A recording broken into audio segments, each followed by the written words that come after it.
Olá, tudo azul com você? Estou chegando com mais um Portal Ludoli Notícias. Hoje, terça-feira, 10 de janeiro de 2022. Eu sou o Luiz, sou deficiente visual, mas estou na batalha todos os dias trazendo para você aí as principais notícias do dia. Já quero pedir para você dar o seu like aqui no vídeo, ajuda muito a gente se você dar o seu like. Se inscrever no canal, ativar o sininho das notificações e, claro, compartilhar esse vídeo com todos os seus contatos. É muito importante que você compartilhe, que você nos ajude a divulgar. Precisamos crescer aqui no YouTube e adivinha quem pode ajudar? Só você. Só você. Só você pode ajudar o canal a crescer. Por isso, estamos contando com você. A família Ludoli conta com você e te agradece, claro, porque você já assiste os vídeos. Eu tenho certeza que muitos já compartilham. Para aqueles que estão assistindo só o início aqui, fica até o final, vai. Fica até o final, ajuda a gente. Bom, eu gostaria aqui de fazer um pequeno desabafo. A gente vem lutando já há algum tempo com a monetização do canal, para que o canal pudesse crescer e a gente ir melhorando a cada dia. Iniciamos os trabalhos de gravação, começamos primeiro com notícias. Primeiro a gente colocou ali algumas músicas, né? Depois começamos com notícia. Nós começamos em outubro de 2021. Mas começou a valer na contagem do YouTube o dia 2 de novembro de 2021. E assim a gente continuou. Depois começamos a fazer as mensagens de Nossa Senhora no próprio vídeo de notícias. Bom, fomos melhorando, criamos então outro vídeo, né, que é o vídeo de oração, o vídeo que tem a mensagem de Nossa Senhora, novenas, né, reflexões. Tudo isso Deus foi nos inspirando através de orações. Para que a gente pudesse trabalhar, nós gravamos 2 vídeos por dia. Foi bastante complicado no início.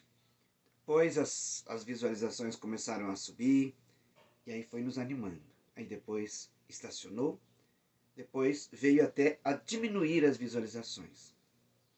Bom, o fato é que com a ajuda de muita gente, e que a gente agradece de coração, conseguimos chegar aos 1000 inscritos e atingir as 4000 horas de visualização para fazermos a parceria com o YouTube.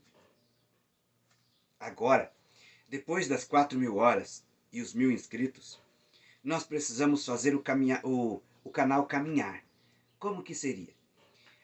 Precisamos atingir mais pessoas, que mais pessoas assistam o nosso vídeo, que se inscrevam. Essas inscrições elas têm que continuar subindo, mas também as visualizações.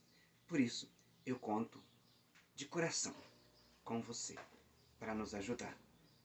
Foi muito bom, nós conseguimos chegar aos 1000 inscritos. Essa foi a primeira campanha. Eu sei que teve gente que se empenhou muito. Agora, precisamos aumentar esses inscritos e aumentar também as visualizações. Agora vamos partir para uma segunda campanha. E eu conto com você, tá bom? Laguna Carapã conta com a vidraçaria Triângulo. Na vidraçaria Triângulo você tem profissional qualificadíssimo, um bom atendimento e, claro, os melhores preços da região. Na vidraçaria Triângulo, com certeza você faz um excelente negócio. A Triângulo está na Avenida Brasil, 755, no centro de Laguna Carapã. E atende Laguna e toda, eu disse toda a região. Por isso vale a pena você dar uma ligadinha lá e já conversar, fazer seu orçamento, né?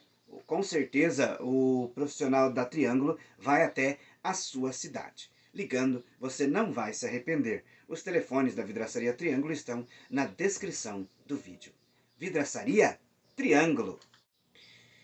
Uma carta, um documento feito por cerca de 140 procuradores do Ministério Público, pede a Augusto Aras, o Procurador-Geral da República, providências com relação aos ataques aos três poderes, né? Ataque que aconteceu no domingo, né, dia 8, e que manifestantes, né, entraram nos três poderes, no Palácio do Planalto, no Congresso Nacional, né, na Câmara e no Senado, e também no Supremo Tribunal Federal. Essa ação, domingo, destruiu, né, os prédios por dentro, inclusive vídeos. Bom, eles depredaram tudo, quebraram cadeiras, os móveis todos, né, inclusive obras de artes foram destruídas. E os procuradores agora pedem a Augusto Aras providências com relação a essa ação. Segundo a carta, eles querem algo que seja para retomar a ordem pública brasileira. Eles também pedem a revogação de decisão que impede que sejam feitas operações cujo os destinatários não sejam indicados pelo Procurador-Geral da República. Agora, por exemplo, essas decisões só podem ser tomadas quando o procurador ele avaliza, né? Por exemplo, um dos procuradores lá, eles pedem para fazer uma operação. E aí eles têm que solicitar ao Procurador-Geral para que ele então dê o ok. Então, tirou, segundo esses procuradores, o poder do Ministério Público. E eles querem então que essa decisão, esse documento seja revogado para que os próprios procuradores possam conduzir investigações e solicitar operações quando necessárias. Sobre esses ataques que aconteceram aí no domingo, o ministro da Justiça e Segurança Pública, Flávio Dino, deu uma entrevista ontem e disse que financiadores desse pessoal que se deslocou até Brasília já foram identificados, né? Boa parte deles, segundo Flávio Dino. Ele disse que é muito difícil de conseguir saber exatamente todas as pessoas que financiaram, mas boa parte delas, aqueles que contrataram os ônibus, né? A maioria do pessoal que foi para Brasília foi com a despesa paga, né? Então, ele vai, segundo ele, né, vão ser chamados todos aqueles que contrataram os ônibus e a partir daí chamar, né, ou chegar aos que disponibilizaram as verbas. Dino afirmou também que em 10 estados eles já têm uma direção, ou seja, já tem pessoas que já foram identificadas como possíveis financiadores desses atos, né, das contratações dos ônibus e tudo mais. O Ministério Público do Distrito Federal investiga a atuação da Polícia Militar antes, durante e depois dos ataques que aconteceram no domingo nos três poderes, né? Nas casas dos três poderes. Segundo vídeos que foram divulgados, a polícia chegou a escoltar os manifestantes na Praça dos Três Poderes até eles chegarem nos locais onde iriam entrar. Ainda, segundo informações de vídeos divulgados, os manifestantes foram orientados pela própria polícia dentro dos locais, né? Para que eles soubessem onde estavam, teve uma espécie de guia. Isso quem diz é o site do G1, o site da CNN e também a UOL, né? Eles estão divulgando com os vídeos que levaram a polícia a descobrir vários manifestantes, né? A chegarem vários manifestantes. Para se ter uma ideia, essa destruição ainda não se tem um valor estimado de quanto vai ser gasto pela União para a reconstrução de tudo, né? Para voltar tudo à normalidade. Mas a Câmara Federal divulgou hoje de manhã um dado de prejuízo. Segundo a Câmara Federal, só na Câmara Federal os prejuízos chegam a 3 milhões de reais. Então, eles causaram bastante prejuízo, né? Entraram, destruíram e deixaram filmagens. E essas filmagens estão ajudando a polícia a chegar aos autores desta ação. No mesmo dia a esses ataques, no domingo mesmo, o presidente Lula determinou a intervenção da Segurança Pública do Distrito Federal. Essa intervenção federal, né, tem lá agora um representante do governo federal, quem comanda a segurança pública do do Distrito Federal, né? Também, na madrugada de domingo para segunda, início da madrugada, uma determinação do ministro Alexandre de Moraes afastou o governador do Distrito Federal, Ibanez Rocha. Segundo os pedidos que foram entregues ao Supremo Tribunal Federal, Ibanez Rocha ele foi conivente, né? Ele sabia, segundo algumas ações movidas no Supremo Tribunal Federal, o governador sabia das ações e nada fez para impedir. A Secretaria de Segurança Pública do Distrito Federal, ao invés de reforçar a segurança, segundo as acusações, eles diminuíram o efetivo de policiais, fazendo com que os manifestantes tivessem mais facilidades, né, em chegar até os locais onde iriam entrar. Eles entraram com paus, pedras, né, e foram destruindo. Bom, agora há pouco eu falei aqui sobre a carta que os procuradores fizeram ao Procurador-Geral da República, Augusto Aras. Augusto Aras ontem participou de uma reunião organizada pelo presidente Lula com governadores de todos os estados e do Distrito Federal. O Procurador-Geral lamentou os ataques ocorridos no domingo, se solidarizou com os três poderes e disse que democracia é o único regime possível. O presidente Lula marcou uma reunião ontem com governadores, foi ontem à tarde, reunião para discutir, né, o que fazer agora em todo o país diante desses ataques que vem acontecendo aí, que segundo eles, ataques à democracia. O presidente Lula fez essa reunião, né, alguns governadores falaram na tribuna lá, e depois eles fizeram uma caminhada, eles saíram pela rampa do Palácio do Planalto, atravessaram a Praça dos Três Poderes e foram até o Supremo Tribunal Federal.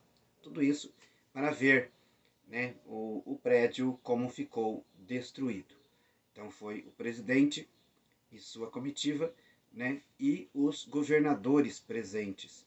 26 estados e o Distrito Federal se fizeram presente nesta reunião. Aqueles governadores que não puderam participar mandaram representantes. Está precisando trocar os pneus do seu carro? Então venha para a Master Pneus. Na Master Pneus você tem pneus de qualidade, de variadas marcas, nacionais e importados, para carros, caminhonetas e caminhões. Além de um bom atendimento, os melhores preços da região e ainda parcela suas compras em até 12 vezes no cartão. A Master está na Avenida Internacional em Pindotiporã e atende Pindoti, Sete Quedas e toda a região. Master Pneus, vem pra cá! Milhares de pessoas protestaram ontem na Avenida Paulista. Os protestos que tinham como grito sem anistia para todos aconteceu na Avenida Paulista ontem à noite e lotou a avenida nos dois sentidos da pista. Muitos manifestantes mesmo se reuniram então em prol da democracia e também manifestando-se contra os atos, que segundo eles, de vandalismo que ocorreu no domingo em Brasília. O ato foi provocado pelas frentes Brasil Povo Sem Medo, Coalizão Negra, frentes Povo Sem Medo, Brasil Popular e Coalizão Negra. São as três frentes que convocaram essa manifestação. Segundo os organizadores, foi surpreendente a adesão da população nesta mobilização pacífica, né? Mas que, com palavras de ordens, dizia: sem anistia para ninguém. Bom, acampamentos de apoiadores do ex-presidente Bolsonaro na frente dos quartéis. A gente sabe que esses acampamentos iniciaram lá no início de outubro, né? Aliás, no final de outubro, perdão, e vieram até agora. Depois do que aconteceu em Brasília, o ministro Alexandre de Moraes deu 24 horas para que os acampamentos fossem desfeitos, fossem desmontados. Em Brasília, ontem mesmo pela manhã, vários ônibus levaram bolsonaristas, né, pessoas que estavam ali no acampamento, para a sede da Polícia Federal em Brasília. Muitos deles foram ouvidos. Até ontem à noite, haviam sido liberados somente mulheres com crianças pequenas e idosos. Alguns desses idosos que estavam nessas manifestações e nesses acampamentos eram idosos que tinham comorbidades e estavam acampados também. Então, eles foram liberados. As mães com crianças também.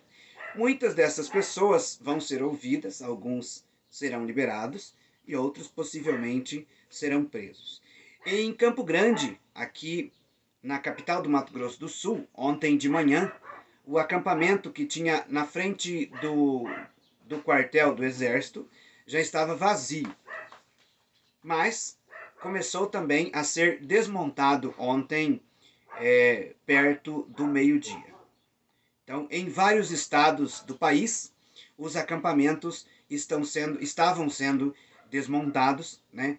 Obedecendo aí a decisão do Supremo Tribunal Federal, que deu 24 horas. Caso isso não acontecesse, os responsáveis pelos acampamentos vão responder criminalmente. O empresário de Ponta Porã estava entre os manifestantes lá em Brasília. Ele é José Paulo Alfonso Barros. Segundo o G1, nas manifestações, ele se pintava da mesma forma em que os indígenas, por isso era conhecido como um dos manifestantes indígenas.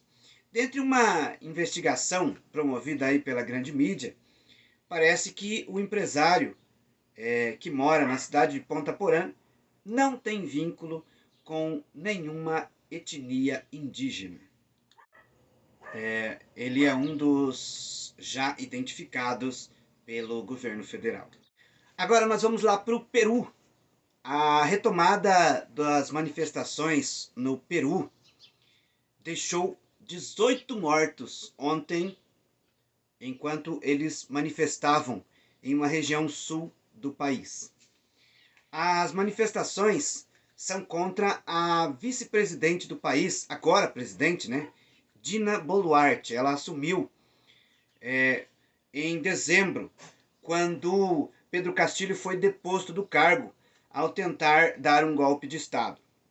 Os manifestantes pedem eleições diretas imediatamente e também pedem que o Congresso Nacional seja deposto. Desde o início das manifestações, cerca de 42 pessoas já morreram em confrontos com a polícia. Mas o governo de lá disse que não dá para fazer uma eleição agora, neste ano de 2023, que possivelmente pode-se ter uma eleição direta em meados ou até no final do ano de 2024. Né? Vamos ver como é que vão as coisas então e se esses manifestantes vão ter paciência para esperar, né? Falando da Ucrânia, a situação no Donbas está difícil, sobretudo em uma aldeia do Donbas, que, segundo Volodymyr Zelensky, já não tem mais nenhuma parede inteira na aldeia toda. Vidas se perderam, né? Poucas vidas há ali. O presidente ucraniano pergunta o que a Rússia ainda quer naquele local, pois não há mais nada, nem casas, nem vida, nada, tudo se perdeu. A Rússia está atacando fortemente a região do Donbas, na Ucrânia, nos últimos dias, principalmente depois, né, das supostas 36 horas de cessar-fogo, que na verdade não aconteceu. Somente diminuiu, né, mas eles continuaram atacando. Em outras regiões da Ucrânia, também os bombardeios continuam. Muitos desses bombardeios acontecem em regiões diferentes e de formas simultâneas, ou seja, 2 bombardeios, 3, 4 ao mesmo tempo em lugares diferentes, para que assim confunda o exército ucraniano e suas defesas, né? Assim eles conseguem dificultar a defesa ucraniana e destruir os alvos. Na verdade, a Rússia, de uns dias para cá, não está somente atacando militares, está matando civis, atacando aldeias. São criminosos, falou um cidadão ucraniano em uma entrevista a um jornal europeu. Ele disse que a situação dos ucranianos está muito sofrida, eles não sabem até quando vai a guerra e nem o que fazer, mas o objetivo principal agora é sobreviver, porque a maioria dos ucranianos já não tem mais nada, materialmente falando. Já estão pobres. A renda do país, né, o produto interno bruto do país caiu. A Ucrânia não consegue exportar e o que consegue com muita dificuldade. Então está difícil e ainda tem que manter os soldados na ativa, né? Isso é uma despesa muito grande para a Ucrânia. Por isso, necessita de muito apoio de outros países aliados para conseguirem vencer a guerra. Mas os ucranianos acreditam na vitória da Ucrânia sobre a Rússia nessa guerra. E vamos às cotações. O dólar comercial está em R$ 5,23 nesta manhã de terça-feira. O dólar turismo em R$ 5,52. O euro em R$ 5,62.